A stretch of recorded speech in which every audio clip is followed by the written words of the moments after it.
started? Yes. We are ready to go. Ready. Let's do it. Relatively on time. Everyone will be so pleased and Yeah. surprised. Nice. How's it going, everybody? Hello, everyone. Welcome in. Hi, everyone. That's not Ryan. Yeah. Yes, it is. If you don't point it out, they won't notice. Yeah, it's Andy.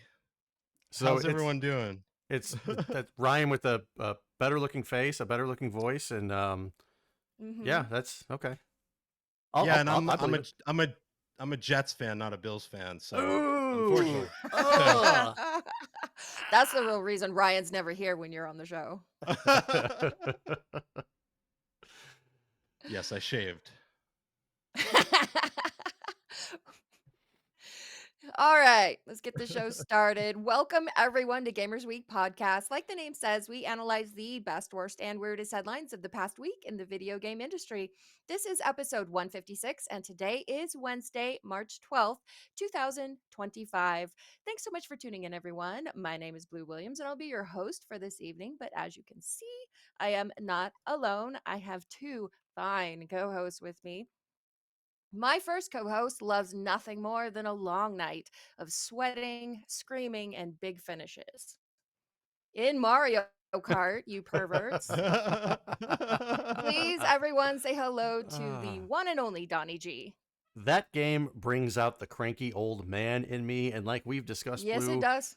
I see things that happen on my screen, and you're like, no, that totally didn't happen, because the way the Nintendo servers work, I don't know how it does it, but it shows you something completely different. So I'm flipping the F out over here because I think I'm getting robbed, and you're over here just like, no, that didn't happen. So I'm just like, It's fun to watch. I highly recommend. Yeah. All right, and my second co-host was last seen boarding a plane for Florida with only his mankini and a dream of becoming the next Florida man meme. As you can see, Ryan Payne is not here. In his place, we do, however, have Andy, aka LoveRetroBTW. He's the influencers and gaming community director at Stand Up to Cancer. He's a streamer, podcaster, and all-around great guy. Andy, thanks so much. Welcome to the show. Thank you so much. I am so happy to be here. I am the official podcast substitute for Ryan, and always happy to be. But no, honestly, so happy to be here. Thanks, Donnie, Blue, and Ryan, and the whole Gamers Week crew. I'm so excited to be here. So thank you. And great intro, Blue. Thank you. Thank you. Puzzle Better says, yeah, only that game does that to Donnie. Nothing else makes him a cranky old man, you guys. Currently, Elden Ring is making me a cranky old man. You're on Elden Ring right now? I am on Elden Ring, and that game, man. like, if I had I'm lucky that I've got a concrete wall next to me, which is downstairs where my my kid's PS5 is at, because that means I can't punch anything. I don't want to punch a concrete wall and break my hands, but that game makes me rage like you wouldn't believe. Tegan85 says, have you considered getting good, Donnie? Terry, tread lightly. Tread lightly. And welcome back, Sam Disfaction. It's been a few weeks since you've been in the chat, and right away he is saying, hello, fresh Aragorn sent to all. Mark it up. It's time. It's time to break out the board. Get it over with early in the show. There. All right, Andy, before we get too much deeper in the shenanigans, you were on our show, I think 2 years ago was the last time you guessed it. So for anyone who maybe didn't catch that episode, would you mind telling everybody a little bit about yourself? Yeah, so I've been around the retro gaming community for many, many years now. I think I started on Twitter. I actually think I met Ryan as one of the Blue, you as well, in the early days of when it was Twitter. We could still call it Twitter. Yeah, of course. Ye oldie days of Twitter. But yeah, I'm a big enthusiast. I had a podcast that's on hiatus called CafeBTW, a gaming morning podcast, retrospective show. Obviously, you could check out my content across the board. It's always about just talking about nostalgia. I'm a big Sega Saturn enthusiast. And of course, I do work with Stand Up to Cancer as my job. And we work with streamers and creators to raise money for cancer research. So there's that too. But all in all, I'm just a huge enthusiast of not only retro games, but I play a lot of modern games. Like right now, Kingdom Come Deliverance 2 has taken hold of me, and I'm absolutely obsessed with this game. But that's me in a nutshell. I'm just a lover of all games. Not all, but some. Most games. Good way to catch yourself. Doogie Forever. Doogie Yes, Forever says, not all. what game makes Blue act like Donnie? And I will actually confess it's Elden Ring 2. I told a story a few weeks ago about how I quit Elden Ring to I quit the Elden Ring DLC when I was like 95% of the way through it. I quit it to save my sanity at the time, and then this past weekend I picked it back up and tried to do it, but of course I'm at the very end game, so it's super hard, and I've been out of the game for like 4 months. I don't remember the controls. I don't know what I'm doing. I don't know where I'm going, and it was there was some raging. Oh, sounds like a skill issue. Yeah. Isn't that what you said to me? Yes, it is, except for when I said it to you, it was true.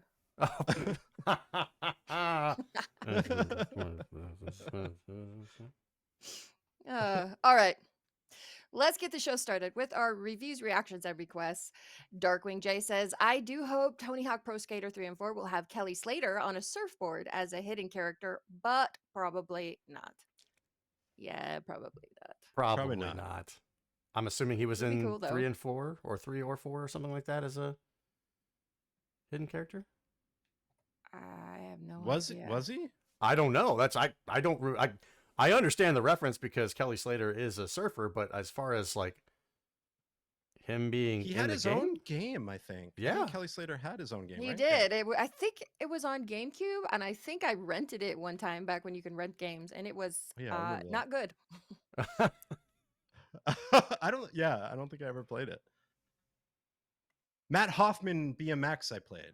When all the X Games and stuff. Okay, so Slater appeared as an unlockable. Cool. Slater appeared as an unlockable character in the 2001 skateboarding video game Tony Hawk's Pro Skater 3. So complete with a surfboard. Oh, okay. Maybe he will then. Yeah. The more you know. Sassy Sony says, if I am the first one to send money, does it mean I get to be president of the Nip Nip fan club? Let's see, how much is a copy of Clue Clue Land 5-screw hang tab for the NES complete in box? Send that much money to me and you can be president of the Nip Nip fan club. And A Gil 3030 says, hey, I saw a prompt on Spotify saying to text you guys, so I'm doing it. Is that a thing now? That's a thing. In the show notes of every episode, it says send us a text, and there's a link there. You can click on it, send us a text. Oh, that's really cool. I did not know that. Mm-hmm. Weird, wild stuff. I'll give you my number. People could just text me randomly. Sign you up for a bunch of cool services and stuff. Yeah. Right. Yeah. I love that.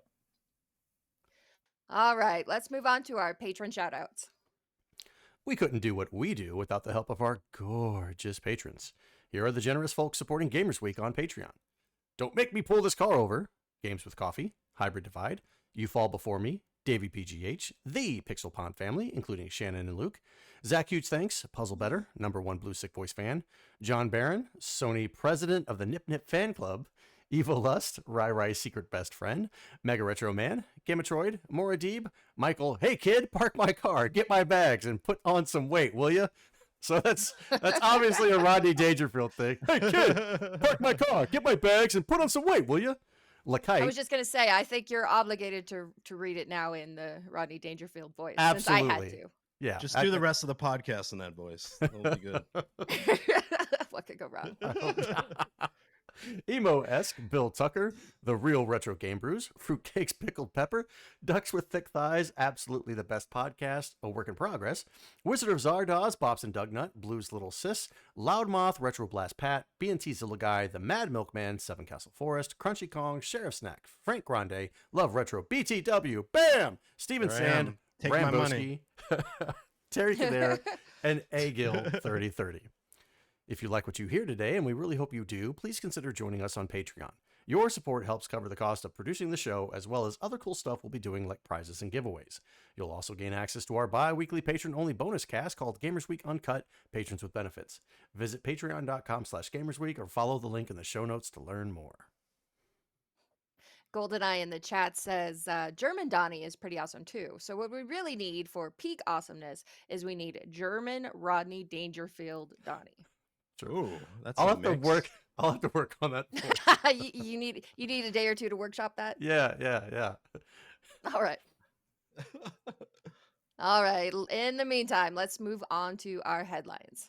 All right. Our headline segment is proudly sponsored by the Retro Game Club podcast. It's fantastic, family-friendly retro gaming podcast. In each episode, Rob picks 2 games to play and discuss, as well as news, interviews, and other topics. Right now, they want to know, what's a game that caused you to rage quit so hard you never went back? Send your answers to email at retrogameclub.net or follow the link in the show notes. You just talked about raging earlier. Yes, but I didn't quit so bad that I never Right. went back. Right. That's true. The never went back thing is tough because when you rage, you kind of go back. So that's a tough one. I will say I have never gone back to getting over it with Bennett Foddy. That if you remember that game, you're the guy with the cauldron as your lower half, and you've got the sledgehammer where you're trying to pull yourself through and jump onto stuff and pull yourself up and use physics to swing. And I got up to what I thought was pretty far, and then I fell all the way. And Ryan was even a witness to it. I fell all the way down, and I was like, nope, I'm done. And that was it. Well, it was more rage than that. Like, it was beating the desk and stuff like that. And I stepped away from it. Never to return. How many times have you broken that desk? This desk, none. But my other desk that I had, that was because of Super Mario Kart for the Super Nintendo. That game made me punch 2 holes in the desk, and I had to get a new one. So we don't talk about that. What about you, Andy? What's a game that you rage quit and never went back? I do want to say that I stopped playing competitive first-person shooter games. And Okay. It was whatever that Call of Duty was, where it was in the sci-fi world, Infinity. And I was like, what? I've never been good at first-person shooters, and I've always at the bottom of the list. And I think it was one of the rare moments where I threw my controller. I was like, I'm never playing a first-person competitive shooter ever again. And it's true. I stopped. So, I think the only one that I remember playing of recent that I liked was Crucible and Destiny. But that, even I was terrible at that. But I will say it was that Call of Duty Infinity or whatever it was, from a bunch of years ago. And I was like, I'm never playing Call of Duty ever again. And no offense to anyone that loves Call of Duty, I just couldn't take it anymore. I can't take the pain of dying over and over again. I'm not good at, whatever you do in those games, to win. And I'm getting older. I guess my reflexes are terrible, but I would say Call of Duty Infinity whatever is the last game I played that I really raged from. But like I said, I rage quit a lot, but I always kind of go back to those games. You rage quit, Minecraft in PvE when it first came out. You would go, the diamond was so important, you would dig and dig and dig, and then you'd fall in lava and you spend hours getting all this diamond. And I remember I would say, I'm never playing Minecraft again. And then, a couple hours later, I was right back. You're picking the controller back up. In. Yeah. That's kind of but I would say Call of Duty, yeah. Right. Deacon85 says, I got way too into Rocket League ranked a few years back, and it started making me angry even after I put it down, so I had to quit. Sam Disfaction says, the only game I rage quit was I Want to Be the Guy. Don't ever play that. Doogie Forever says, Double Dragon 3 for the NES. I love the Double Dragon series, but I disliked part 3 and didn't go back to it 15 years later. Wow. And finally, Simon Asher says, I don't rage. I just feel pity. For the game or for yourself? Who knows? Blue, what about you? What's one game that you rage quit and you just never went back to? This is actually harder than it sounds because I quit far more games out of boredom than out of rage. Okay. But the one that, the only one that comes to mind is Kingdom Hearts, is it Chain of Memories? I don't know. The Kingdom Hearts one that's actually a card game. And then I think I put like 1 or 2 hours into that, and the gameplay was just so different because it didn't actually depend on, like, as far as I could tell, how you engaged in the combat. It only mattered if you had the right cards at the time you were trying to play cards, but also like Hmm. mash, swing the sword around, and it just like the game made no sense to me. It wasn't what I wanted, so I rage quit, took it back to the store, never played it again. Was that really a rage quit, or was just like a I'm annoyed quit? Well, I mean, People rage in different potato ways. potato, right? I like that. People rage in different ways. There you go. All right, let's move on to the week's headlines. A new leak from an anonymous tipster has revealed PlayStation maker Sony is working on AI driven characters, including Aloy from the Horizon series, which seems like a somewhat ironic choice given she is a character growing up in a post apocalyptic world overrun by rogue AI controlled machines. The leaked footage shows Sharwin Raghobartajal, hope that was close, Wow, that is a word. director of software engineering at Sony Interactive Entertainment, interacting with the AI Aloy. In the footage, Ragho Bardajal asks Aloy a number of questions, such as, "How are you?" To which the character replies with AI powered voice and facial movements that she is okay, but dealing with a sore throat. When questioned further, AI Aloy then explains some Horizon lore. The demo shown in the leaked footage is a prototype which has been developed alongside Horizon developer Guerrilla Games, Ragho Bardajal says. "This is just a glimpse of what is possible," adds the Sony employee. The leaked video was later pulled from YouTube due to a copyright claim from Muso, a copyrights enforcement company which advertises Sony Interactive Entertainment as a client. Hmm. So, did you guys happen to see this video before it was pulled? I didn't see the video, but I did like look. People did like grab screenshots and stuff, but I unfortunately Mm-hmm. missed it. But I I can kind of get the gist of what's happening with this. I wish. Did you guys see it? I did not. I did. I did Oh, catch you it, did? and Okay. yeah, as long as she's not doing anything, it just looks like Aloy, and it's Right. fine.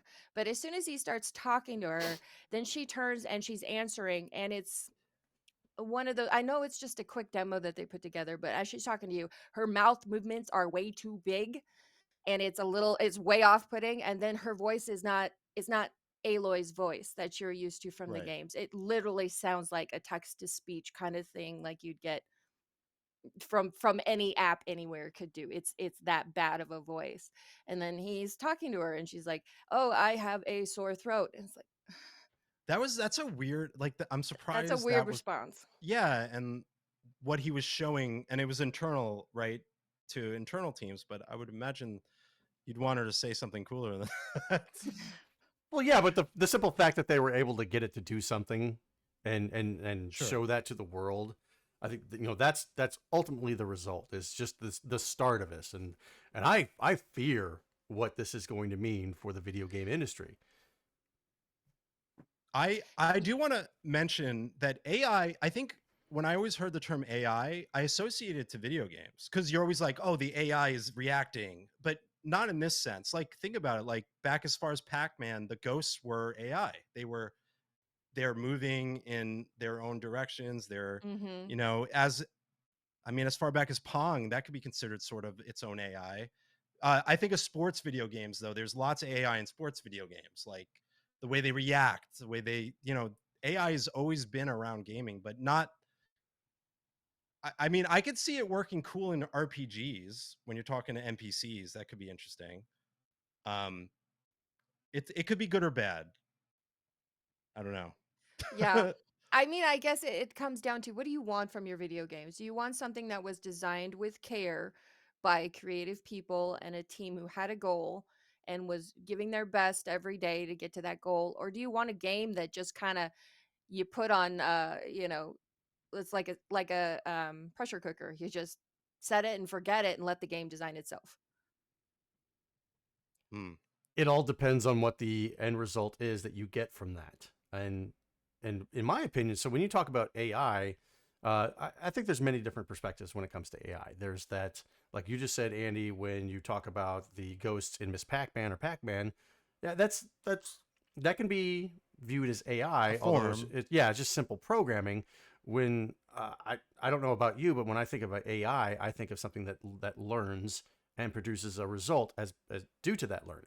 So when you take the sports games for an example, I don't know Yeah. if they actually do any type of learning. At least the older sports games don't do any type of learning because they can't say, oh, well, he's going to call this play again. He called this play 3 times in a row. We're just going to now set this up and prevent him from doing anything further. So maybe the newer sports games do, but I don't think the older stuff did. No, but I think I'm just saying, like, I referenced it as AI, like, oh, the AI is acting this way, but it was nowhere near, because this is in like maybe the early 2000s. I'm thinking of like NBA 2K, Yeah.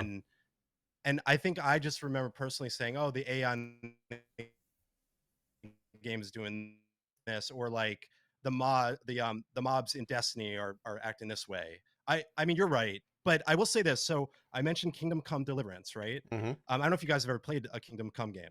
Mm-mm. It's the new one. What's interesting is the NPCs are very much, I don't know if it's not this type of AI, but they're very much, for the first time in an RPG, living and breathing in the environment, meaning like they're living their lives and doing things to affect you. That, for instance, like this, I met this guy on the road and he gave me a drink, and it turned out it was poison, and then later down the road he recognized me and he ran away. These AI characters are actually recognizing you, and like maybe you stole something from someone's house in this game. They saw you, you run away. Later in the game, if you run into them, they're going to recognize you and call the cops or whatever, the whatever they are Ah, in the military. So okay. I'm blown away by this game right now. It's not this type of AI, but it's like really interesting, like where the NPCs really feel like they're living their lives in this game. And that's a form of AI, I would imagine. Just a Yeah. perspective from, because of this game's very much like consumed me. Yeah, that's definitely a form of AI. It's got a learning aspect to it, and I don't know how it was programmed to say, well, you only have one main character in there, and whatever main character interacts or does this, then you just follow him, and it sets this chain of events off or what have you. But still, yeah, it's a learning experience. But you're right, machine learning is the key word for like real AI, I would say.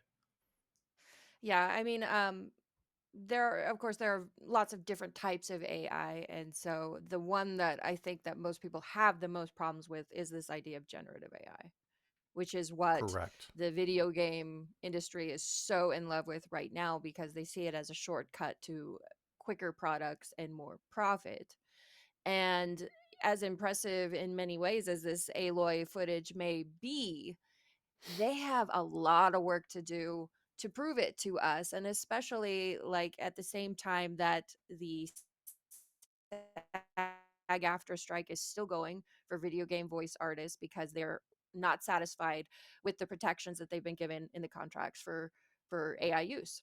So it's interesting that it leaked at the same time that protest is still really ramping up.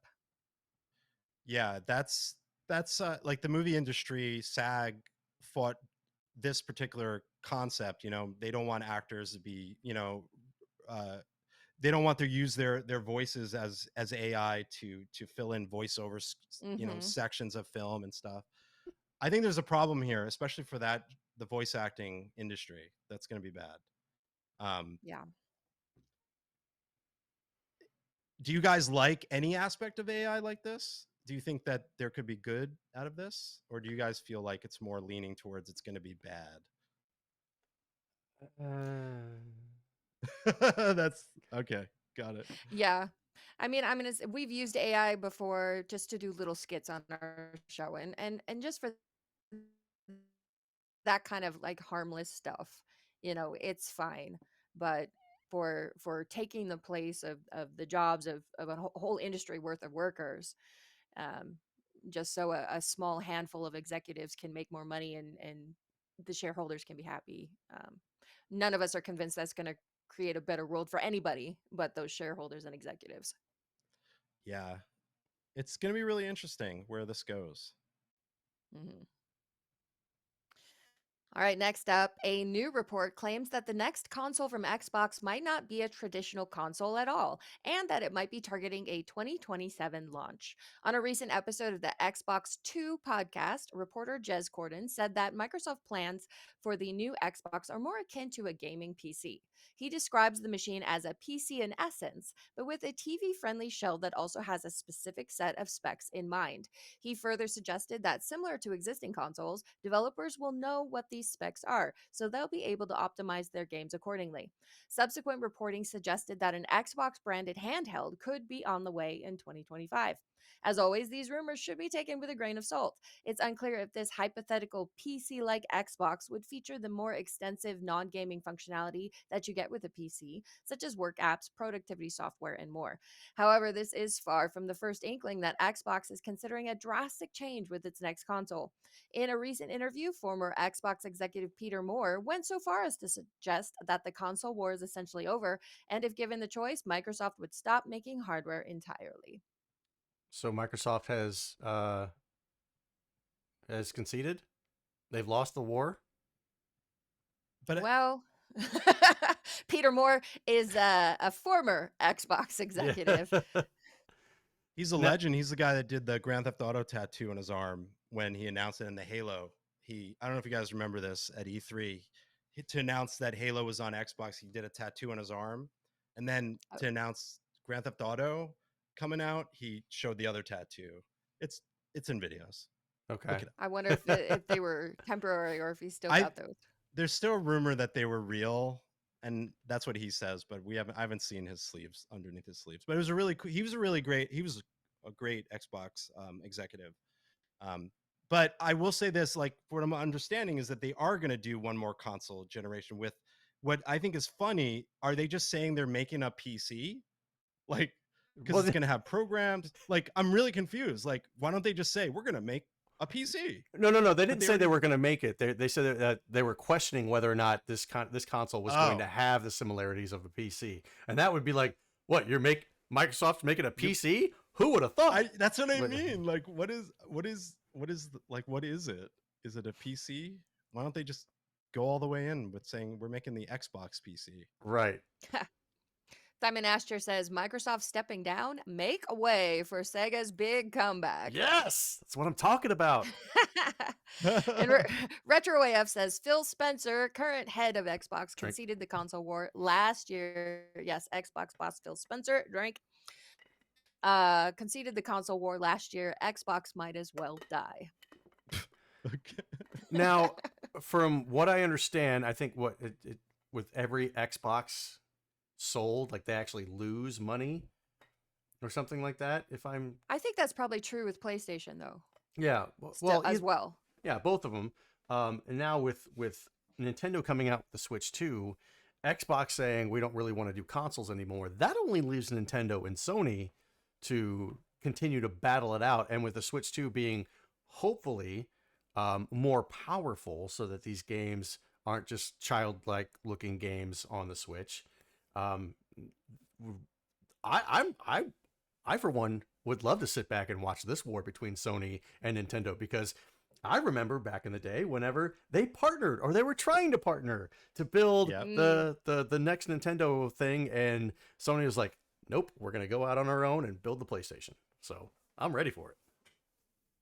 Didn't Xbox do the announcement like play Xbox anywhere on anything? Yeah. Isn't there like That was recently the released like an last ad couple campaign? months, I believe, where they did that. I- This is an Xbox and this is an Xbox, and then it got memeified, but then died quickly. I think Nintendo's the smartest, because I think they're going to continue to do their handheld console, which is a console, but I think they're just so smart. And this next Nintendo Switch 2 is going to just have so many sales. It's going to do really well. And Sony's doing a handheld too, right? Or they're trying to, or there was a rumor that they're doing a real handheld. They did one last year, the Portal, but its No, but I heard- functionality is they're doing another. Or I heard a rumor they were going to do like a real. I think the one they released reminds me of the Wii U, where like Nintendo did the Wii U first, and you can't leave your house or your bedroom with it. Right, you know? right, yeah. That was what I remember playing the Wii U. I'm like, man, I wish I could like go outside with this thing. But Mhm. I'm rooting for Nintendo. I think that would be an interesting war, Donnie. I think you're right, but I think Nintendo's just killing it. They're just killing it as far as sales Yeah. for their Well, their console. sales are How way many years down is this? because everybody's like keeping their money in their wallet waiting for the Switch 2 to come out. But how many years is the Switch out? It's pretty impressive that they kept it 8 years. 8 years. That's amazing. Mm-hmm. That's incredible. But yeah, it's pretty much at the end of its run. Yeah. So when I see this description, to me, what it sounds like is Xbox knows that it has an amazing PC base just built in because it's Microsoft. And that's something that they have over Sony because Sony is still kind of struggling to gain its footing in PC. And, they are extremely jealous of Xbox having this. So what it sounds like to me is that this is something that is more leaning into that strength of theirs, but maybe we'll have a price point that is more like a console versus having to spend $3,000 on a gaming PC, which not everybody can do. I think that's probably the best direction. Wait a second. You want this Affordable PC is what you're saying. Yeah, something. Maybe it's a PC that is pared down as much as possible and is basically a console. It's a PC that you just plug into your TV and it plays games, but it's not a console and it's not a PC. We need a new name for it then. Yeah, because you're making my brain hurt. You're saying it's a PC, it's a console, but it's not a PC and it's not a console. Then what is it? A bastard child? What is it?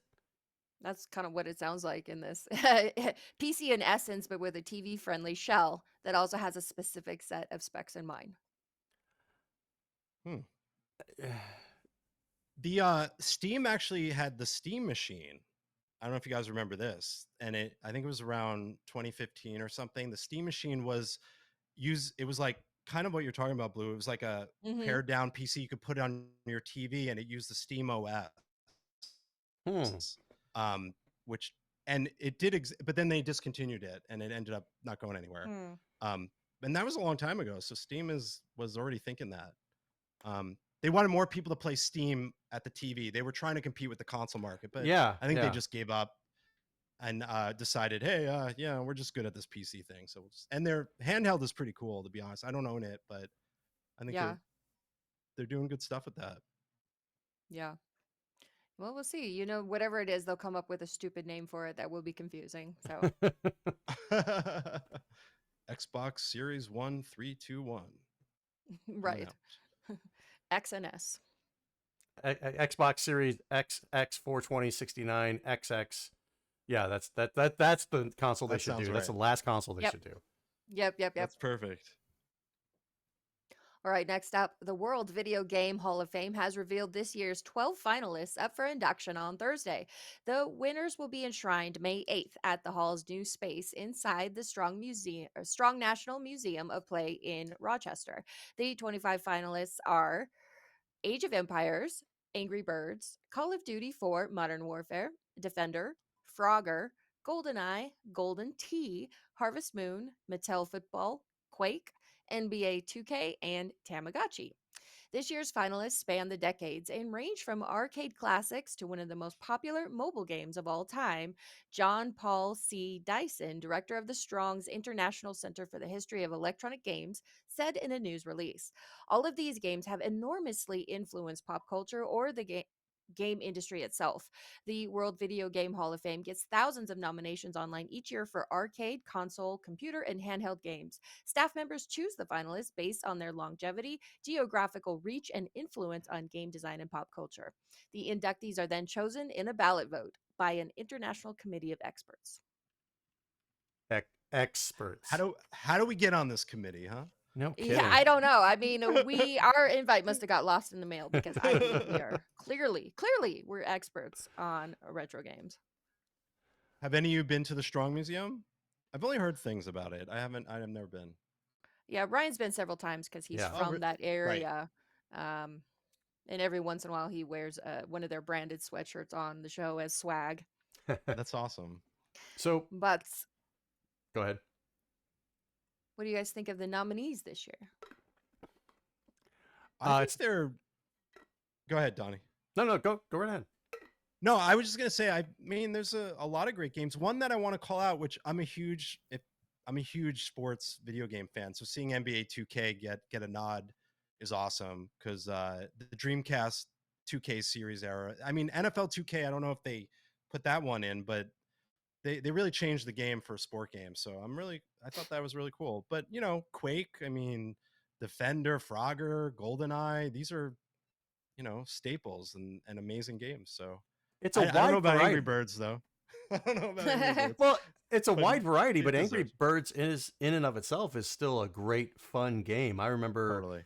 downloading that. That's one of the very few games that I downloaded on my phone back in the day, and I would play that. And it was challenging and fun and pass the time, and it spawned board games, it spawned movies and stuff. And Yeah. I think the replay value is one that you can just sit down at any time, pull up some Angry Birds, play it for a few minutes, shut it off, go about your day. And the next time you have a few minutes to sit down, you can do it all over again. Mm-hmm. Puzzle Better says that is the best museum ever. I haven't been since the new additions to the video gaming section. Maybe this summer. I think it's something I'd like to check out. Yeah. So, at least Angry Birds is an actual game. The one that's kind of blowing my mind here is Tamagotchi. Yeah. Huh. Is that a game, really? Yeah, it's basically you look at what The Sims became, what it started off as. You're taking care of a pet, a virtual pet, aka a human, trying to make it not die. Well, they did that before with the Tamagotchi. The internet seems to think that it is a video game. Yeah. This international panel of experts seem to think it is a There's video no doubt. game. There's no doubt Tamagotchi has its own like amazing cultural like existence. It was awesome. Like Tamagotchi, I don't know if I would classify it as a video game for me personally. I don't know. Yeah, That's interesting. I'm not buying it, but it's on the ballot, so it has to be considered. Yep. Okay, RetroAF says I have the Tamagotchi game on Game Boy. Okay, so Oh, that okay, there that you go. that's a game. Perfect. Okay. Okay. You guys need to stop being so close-minded. It's a game, okay? It's a pet simulator. Just because it's not on an actual console, then if you don't believe that, then the Mattel Football isn't a game. Mattel Football. I don't know if it doesn't age well. I don't think It does not, but man, was that game the shit back in the 70s. Exactly. And 80s. Yes, correct. No, and I do agree. Angry Birds is definitely a game, and probably the only mobile game I ever played a little bit of. So yeah, I think you're right on that one. Agent Neil says, "Are Tiger Electronics not games?" At the very fundamental definition, yes, they are. But... Right. They are barely. Like, here's the line of games, and they're just like right there. Yeah. Is this real chicken or I don't know. And shout out to Golden Tee. Golden Tee is probably one of the best golf arcade games ever made. If you guys have never played it, I've got one downstairs. Really? Like it's a great drinking game. It's just you could just be at the bar playing that. It's a great game. Gaming Again says, during my drunk college days, I pumped many dollars into Golden Tee. Yep. Do you have do you have the actual cabinet or is it a really? No, cool. It's not an arcade one up. I've got a 2005 Golden Tee awesome. arcade machine downstairs. Donnie's a fancy boy. I love it. That's cool, man. You'll have to send me a photo of that. I'm very jealous. That's so cool. I've got that one, and across the room is Revolution X. Oh man, nice. Are those your only cabinets? Yeah, I've got 2 arcade one-up cabinets. All right. That's awesome, man. Retro AF says, I've always wondered who played Golden Tee. Now I know the one person who played it is Donnie. One person? No, Donnie and Gaming Again. There were 2. There were 2. Okay. I just said I loved it. Yeah, Andy said he loves it. Okay, 3. We have 3. There are literally tens of us. Puzzle Better says, I'll take a pic for the Discord of my current bee-themed Tamagotchi. It just died. The struggle is real. Rest in peace. Oh, man. Rest in peace. Moment of silence. Okay, so as we do every year when the World Video Game Hall of Fame nominations come out, we have to pick our predictions of who's going to get in. Okay. So we'll have to get Ryan's prediction next week. But what is one game that you two think will be inducted? Personally, Defender, no doubt. That's a safe one to say. Mm-hmm. See, I feel like we've been doing this for enough years now. I feel like I've seen some of these on the list before That's of what I thought. nominations. I think Angry Birds has been on there before. GoldenEye has been on there before. Quake has been on there before. I think Mattel Football too. So I don't know whether these keep getting nominated because people really want them in, but not enough to actually vote them in. Like, is it a safe bet to say GoldenEye for sure this year when it already lost? Okay, so TKN85 says, yeah, only a few of the nominees are new. I feel like we've seen Call of Duty 4 Didn't know Modern that. Warfare before. I remember, well, in the previous years, that one was on the ballot, and I think I picked that one, and it didn't get chosen. So that's kind of throwing me off that the games continue to be nominated, which I don't think I've ever seen the Mattel Football one being nominated before. Or Quake. I could be wrong. I'm pretty sure Quake. I just thought the like Defender Frogger, just for their history, Yeah. and impact they had and how old they are too. I feel like those are Mhm. just like those should be like automatic in my opinion. Okay, so TKN85 says Quake is new this year. Because I gotta figure a game like Quake has been nominated and not in the Video Game Hall of Fame. That's kind of ridiculous. So ultimately, I want to go with Quake off the rip, but a strong second would be Golden Tee because that game was revolutionary. Sure. I think it was the very first. I don't hold me to this. I think it was one with not a trackball, but a sports game using a trackball. Really? Yeah, and at least 3 people played it, as we established.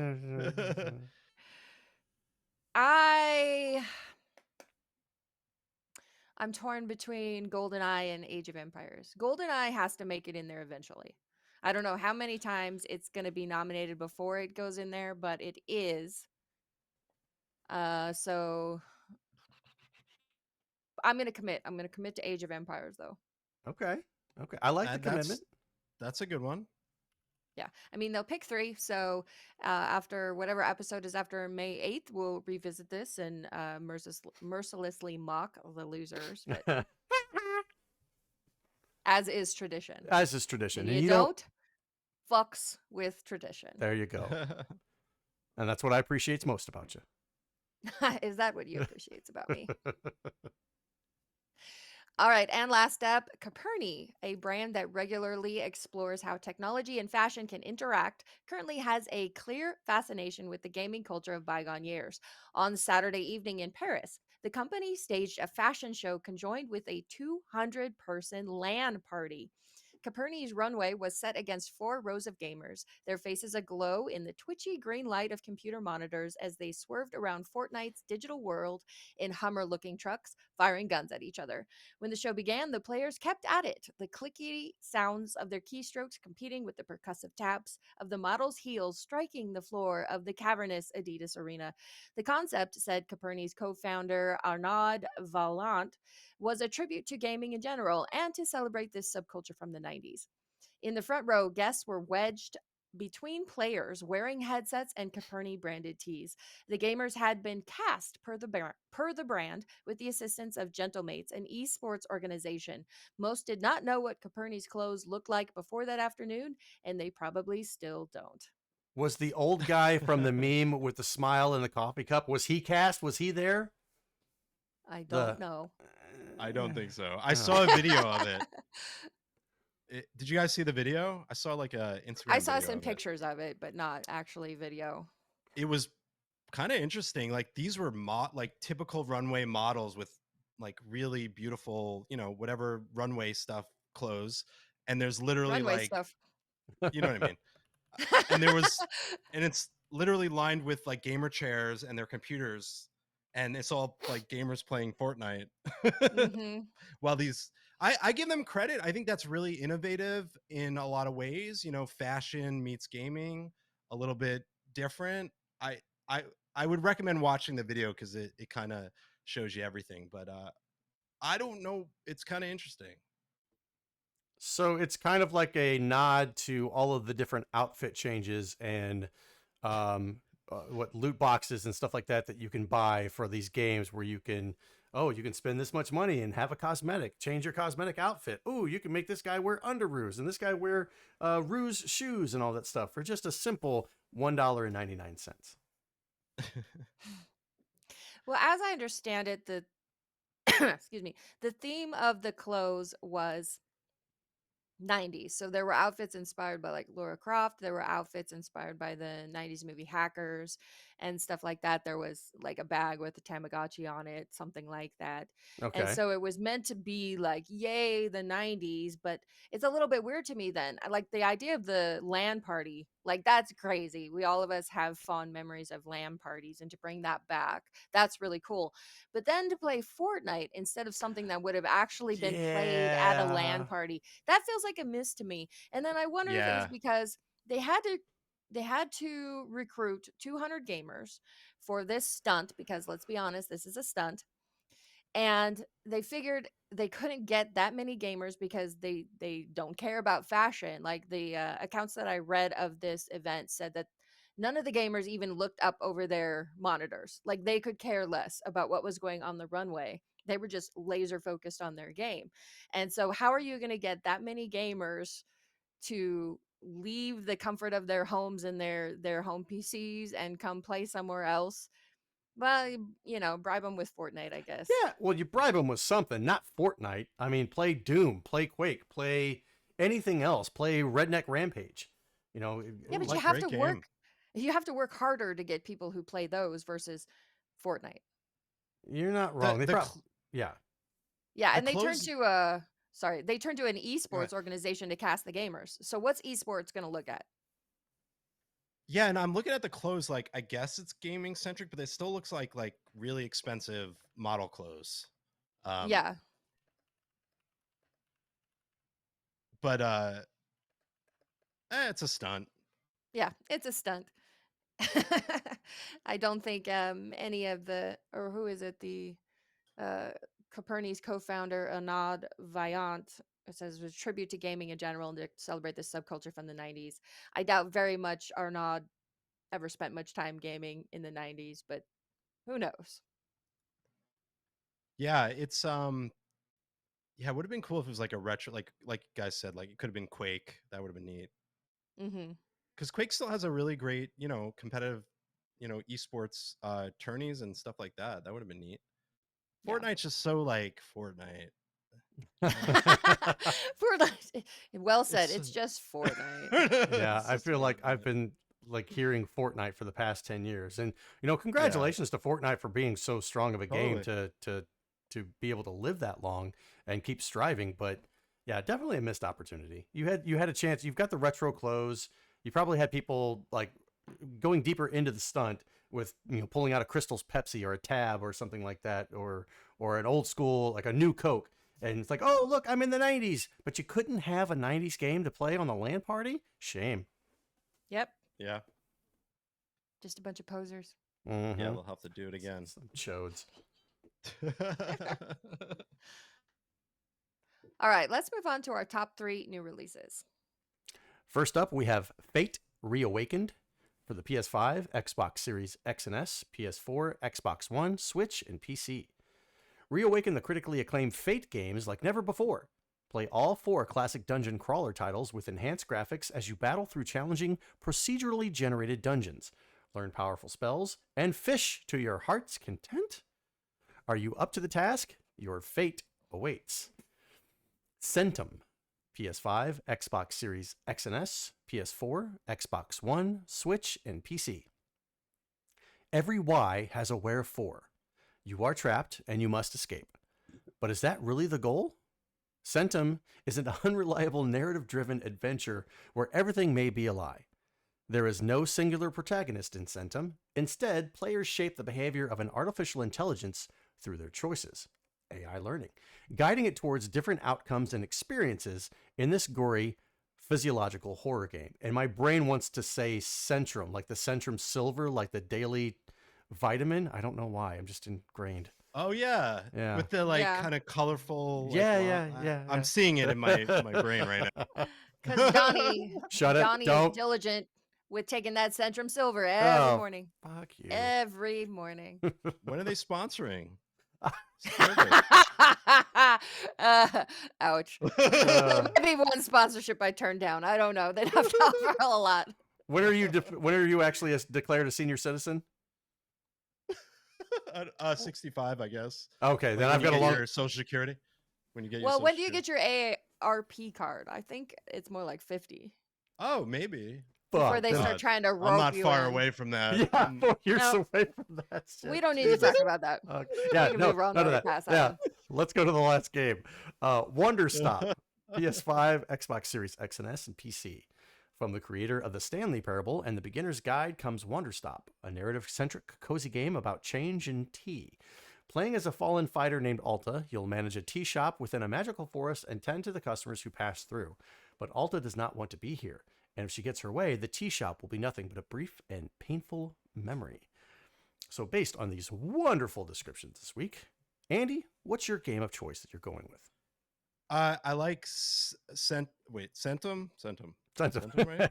Because Mhm. huge. I believe it's a point and click adventure game, Yes. and I love point. And it has kind of like a retro vibe for it. I was Same looking at here. the trailer, so huge narrative. Like I'm the type of guy that like looks for these games on Steam and just buys them and tries them out. I'm a big point and click adventure fan, so I'm gonna lean there with the vitamins. With the violence. Nice. Blue, what about you? What's on your menu this week?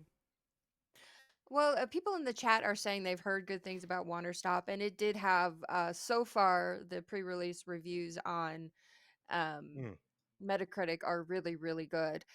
I don't normally go for cozy games, but the thing that interests me about Wanderstop is from the creator of the Stanley Parable. So great that game. makes me kind of hope that it's not just a simple little cozy game, that there might be more depth to the story and some twists and turns. So I'm open to that one. Fate Reawakened, I do love dungeon crawlers, but I've never played this series. It Hmm. looks not bad, so that's on the back burner. But if I see it in a sale, maybe. But that brings me to Centum, and I'm not a huge point and click fan, but this game looks bonkers. It Yeah. looks so creepy and so scary, and I don't even know what's going on. So I'm interested to see. It seems like there could be a lot of replayability depending, like it says, the AI shapes the game based on the choices of the player, which is exactly what we were just like griping about Right. 20 minutes ago. Right. I don't know though. Maybe it makes me a hypocrite. This trailer I thought was really compelling and really interesting. So that is probably my first choice this week, followed by Wonderstop, followed by Fate Reawakened. Very nice. What about you, Donnie? For me, so I took a look at Wanderstop as far as like the gameplay and stuff, and it looks just like I instantly thought of like Farmville or something where you're managing a t-shirt. Like, no, those games Yeah. are not for me. Very task driven, and Yeah. just repetitive. Nope, no thanks. So immediately I'm out on Wanderstop. Fate Reawakened. I have never played a Fate Reawakened game. I'm okay with the dungeon crawler genre. I mean, I love Diablo, so this Yeah. whenever I first looked at it, I was like, oh, it's Diablo like, but a little bit more cartoonish looking, maybe like a little dragon warrior thrown in mixed with some dungeon crawler. So I could possibly get into Fate Reawakened, but it's not going to be my first choice for this week. I'm going with the game like you guys just chose, the vitamin game for old man Donnie G, Centrum Silver, aka Centum. The I love point and click games as well. We were playing a game called Trains. Now I can't even remember the game, but it was it's a point and click adventure game. But this one where the AI learns from your choices, and the fact that it's saying everything's a lie. So up is down, left is right, a dog is a cat, all that stuff. So your instinct is not going to get you through that game. So you're really going to have to say like, well, is the thing I should do or the thing I shouldn't do is what I really should do. and yada yada yada. So this is the choose your own adventure thing like we were talking about. This is pretty much Yeah. it. So True. Yeah. I'm all in on Centum, and I hope it doesn't have a very large entry point as far as cost goes. I think hopefully it's like maybe a $20 game, because I'd be all over that.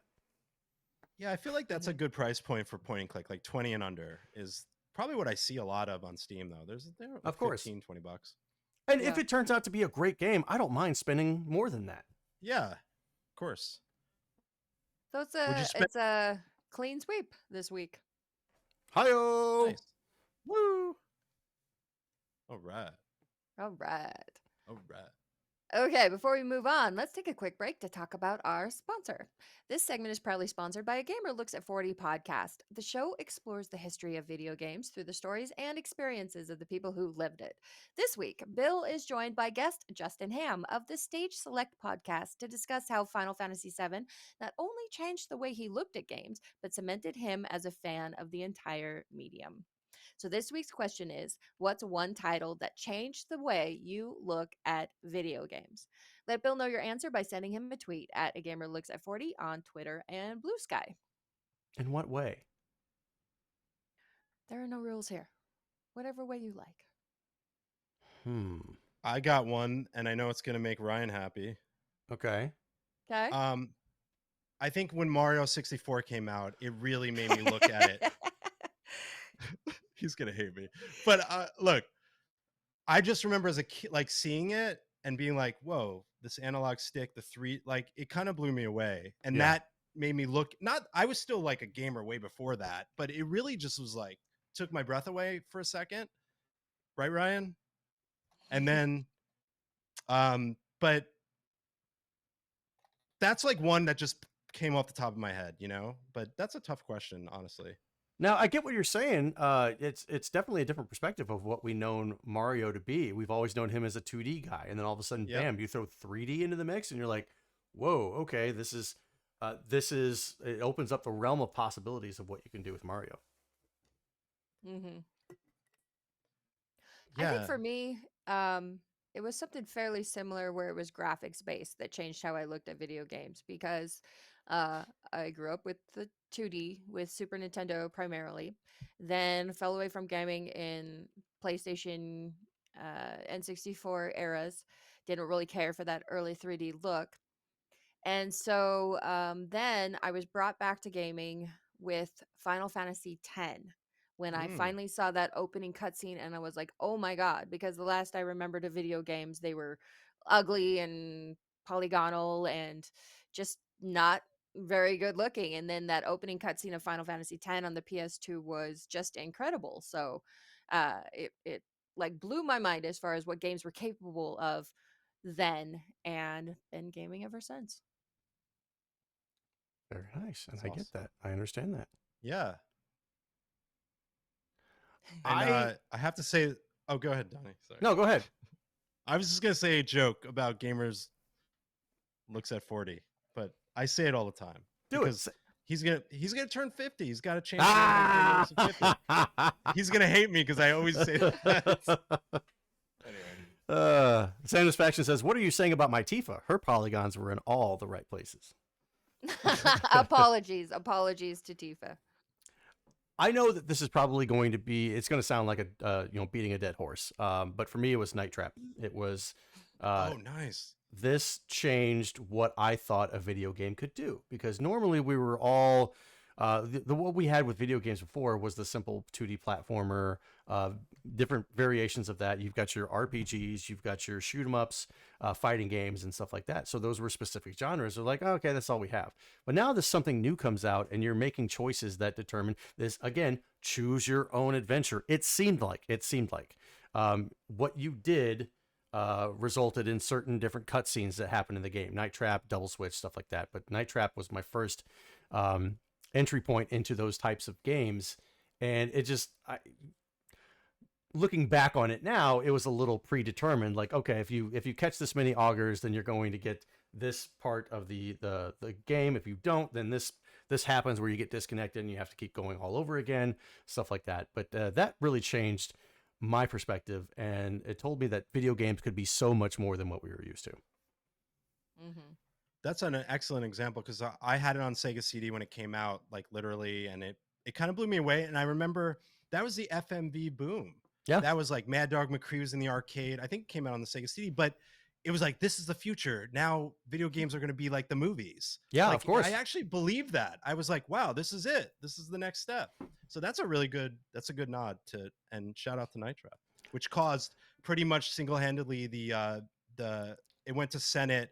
Mortal Kombat and Night Trap were put in front of Senate, and it caused all the rating systems. So Joseph Lieberman. yes. Yep.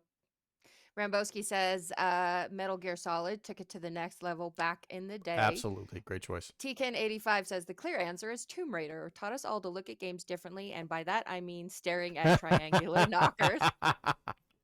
Gaming Again says when I saw Super Mario Brothers after living with the 2600, I was amazed. RetroAF says for me it wasn't a single game, it was Xbox Live. Duke okay. Forever says I can't say there's one game that made me change the way I look at video games. I never left gaming ever, so I would always play every new game every year since 1988. Dang. Puzzle Better says Parasite Eve changed my ideas about what RPGs could be. That's a great game. That's one I still have to go back and play. I've only played like maybe the first like minute or so of it, but one I need to finish. And so much so. Go ahead. What I love about this question and the answers in the chat is they're also different. Right. Yeah. They don't seem Everybody similar. has a different experience that really kind of cemented their love of gaming. I like the Xbox Live one because I actually beta tested Xbox Live, and that blew my mind. So I could have used that. Yeah, that I was 3 months before. It was 4 months before the release, and they sent you like you could play NFL Fever, these bunch of these mini games, and going online on I had already been online on on a PC because Diablo, I think 1 had online, and but this was on two, and then this had a mic, and I was at home on a console, and it blew my mind. So that's just a great reference. Nice. All right, you want to move on, Tester Andy? Bros? Yes. Sorry. And now it's time for the very important poll. Oh wait, did I do that wrong? No, I'm sorry. I was looking at something else and I got that. Sorry. I'll try this again then. Way to go, Donnie. All right. Here we go.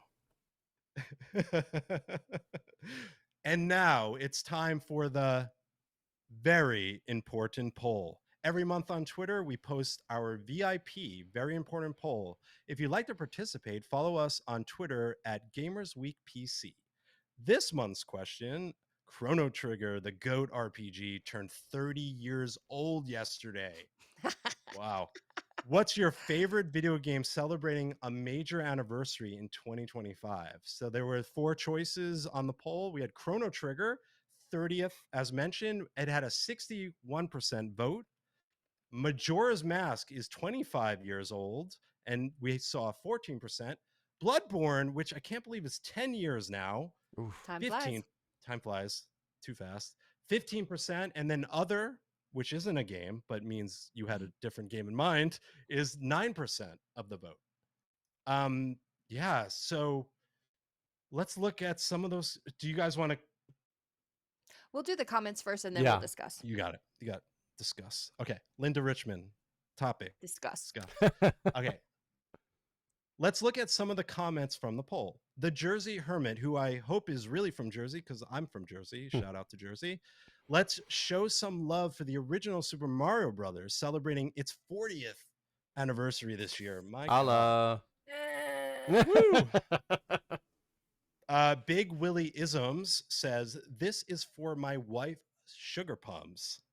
But Tales of the Abyss celebrates its 20th year anniversary in December, and shout out to Sugar Pums.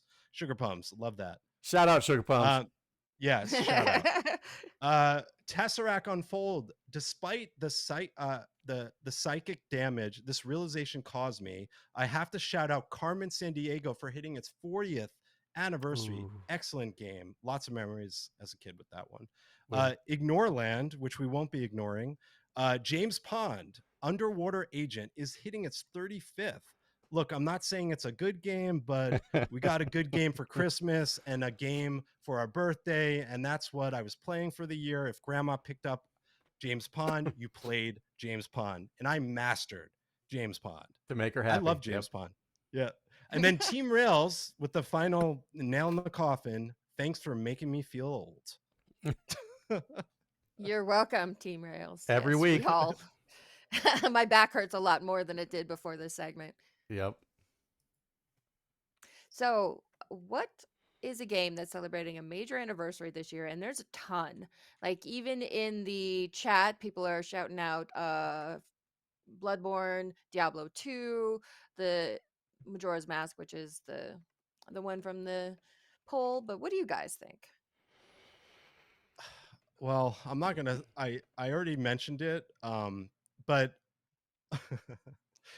Super Mario 64 is 29th this year. But I will say The Sims is on its 25th, which I thought was cool. Has it been?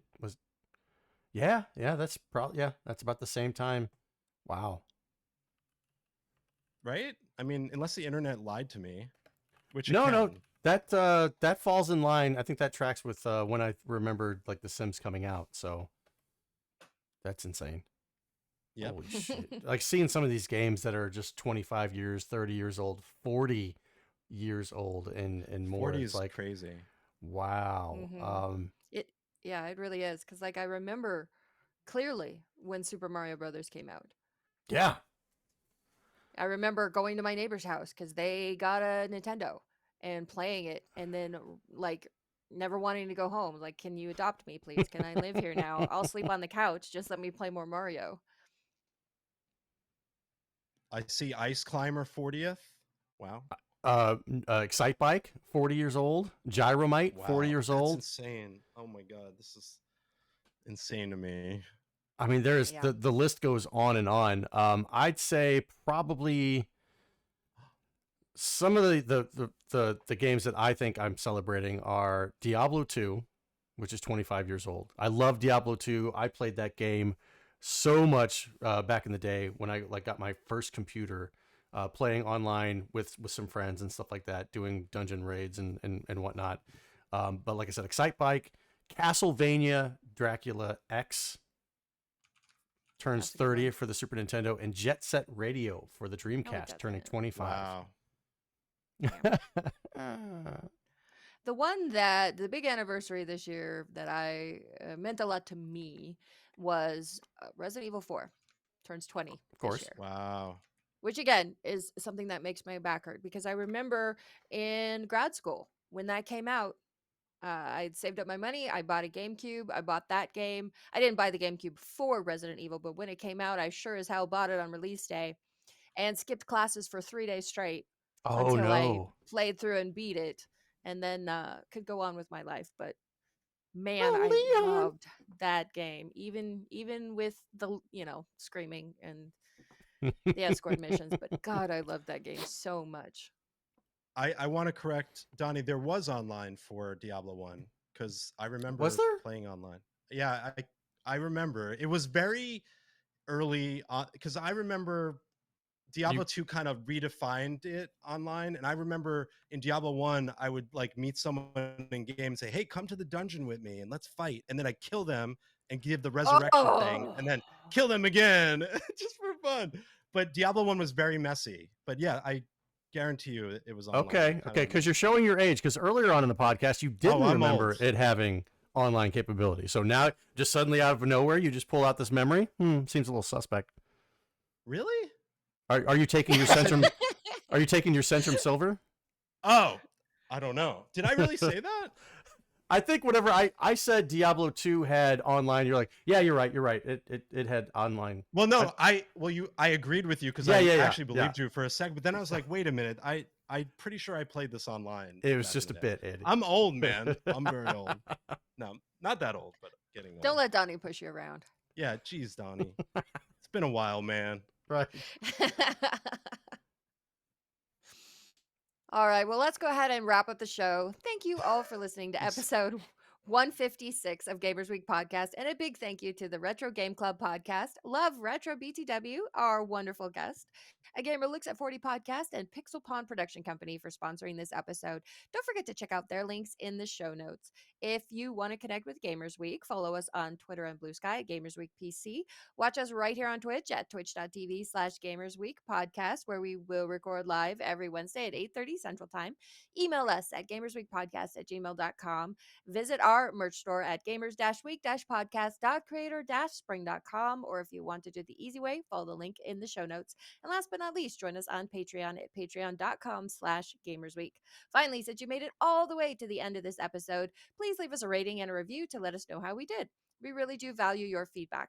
And while you're there, consider subscribing on iTunes, Spotify, or your podcast platform of choice. Andy, thank you so much again for filling in for Ryan this week. Yeah, no Real problem. quick, let the folks know where they can find you. It's really easy on any platform. Love Retro BTW, and I have started my YouTube and growing that. But whatever you're on, Blue Sky, X, Instagram, Prodigy, CompuServe, you name it, Netscape I'm there. Navigator. That's Game Navigator. But no, thank you guys so much for having me. It's always a blast, and just congratulations on hitting 156 in episodes, and just keep on trucking. And thanks, chat, and everybody in there. Yes, thanks so much, everybody who hung out tonight. It was really, really fun. As always, getting your interactions in the chat. I think they add a lot to the show. Yeah, they definitely do. I still have my Prodigy install discs, says Retro AF. I love that. Hold on to those. Guess what game is turning 20 this year? Guitar Hero. No. That's a trendsetter. That hits hard. Yeah. That hits hard. Pretty soon, another 10 years, when none of us will be able to play it because we'll have like arthritis hands. I'm trying to learn the real guitar now, and that's proving to be daunting. So, yeah, I'm not sure when I'm going to quit that one. Hopefully not. But thank you, everybody, for hanging out with us tonight. Yes, we definitely appreciate that. Andy, thank you for coming on as a guest. We really do appreciate everybody for tuning in. We will be back next Wednesday. Next Monday, we'll be doing a live uncut on YouTube. So if you're not a patron, go ahead and subscribe to our Patreon, and you can gain access to that wonderful content. Right now, we're going to go ahead and we're going to raid our friends at Pixel Bond Production Company. They are doing retro, and they're actually playing Mario 64, which is what Andy was talking about earlier. It's what changed his belief in video games, or made him think differently. Have It impressed me. Well, all right, come with us, Ryan. We just got a raiding party too. We just got a raid from Gamer Goral Gabs. How are you doing this evening? Thank you so much, Gamer Go Gabs, Retro Blast Pat. Welcome. We are literally 10 seconds away from wrapping up the show. Welcome, everyone. Hang on. We're sending you on to Pixel Pond. Yes, thank you for stopping in. We greatly appreciate the raid. But right now, we're getting ready to raid Pixel Pond Production Company. They're actually playing some Mario 64, so go ahead and give them some love, and we'll see you back next week. I meant I gifted Blue. Aww. You did. Thank you. It was like a little nepotism, but you know what? I appreciate it. You got it. I was just trying to show some love, oh, thank you. That's so sweet. You're welcome. All right, take it easy, guys. We'll see you back next week. Thanks. Have a good night and all that jazz. Good night, everyone. That's amazing. See ya. And rating in 3, 2. Let's go ahead and stop the stream.